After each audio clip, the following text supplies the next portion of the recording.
We just talked to one very promising young player who's going to be in the NBA next year. Now it's time to be joined again, thanks to our friends at Panini, by another P.J. Washington, the forward out of Kentucky. P.J., want to get straight into it. You pulled out of the draft process last year.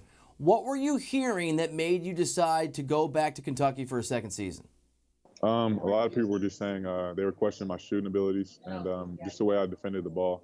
So I feel like just going back was the biggest thing for me is just working on those two things and just trying to stay in great shape and just have a great year. So I did that, and I'm excited to be here now. Yeah, it's really interesting. So how do you feel, why do you feel like that was, looking back with some hindsight, the correct decision for you? Just because I felt like for me, it was just the best decision possible.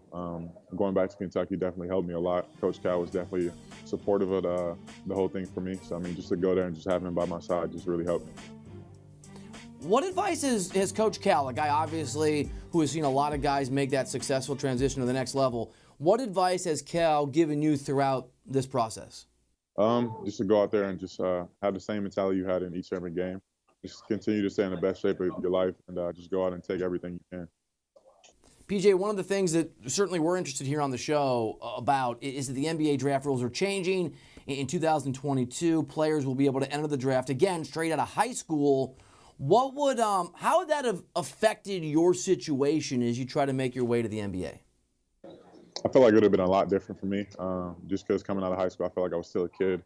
Didn't understand it's just a grown man league. It's a lot of grown men trying to feed their family and stuff like that. So it's a lot more serious. But I feel like it definitely took me a lot more time to acclimate myself. I feel like college definitely helped me do that, so I'm ready now.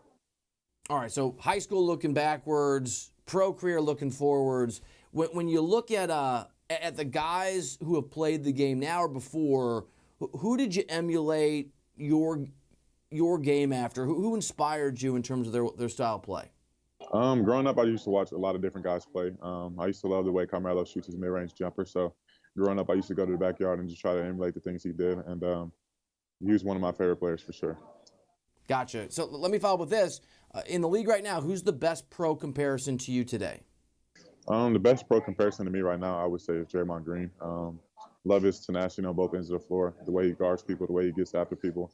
It's just great for this level, and the league is moving at players like him. All right, so you know this, that the draft process is never ending. It's interviews like this one. Thank you so much for being here. It's interviews with teams, it's workouts, and it's working on your game. What are the things that you feel like you need to work on the most before you're at that next level so you can be as successful as possible in the NBA? Just continue doing pretty much everything. I feel like right now I need to work on creating off the dribble a lot more and just working on getting my shot up and willing to work is the biggest thing, honestly. All right, so right now, at least, as we're, 24 hours out from the draft, you're projected to go in the middle of that first round, somewhere between that 12 and 15 slot, PJ. Make your sales pitch here on Writer's Block, why you should be a top 10 pick tomorrow night. Competitive, willing to win, do anything the coach asks me to do to win, a fighter, pretty much. So I know you won't, know absolutely till it happens, but as best you can guess, what do you think it's going to feel like to have your name called on draft night?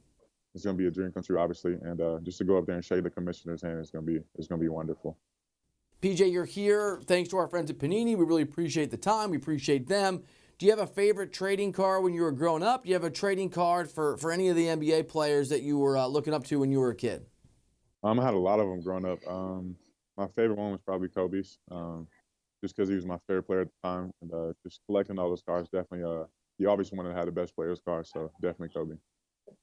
PJ Washington, very cool to have you on the show. Congrats on all your future success, and enjoy tomorrow night. Thanks for being here.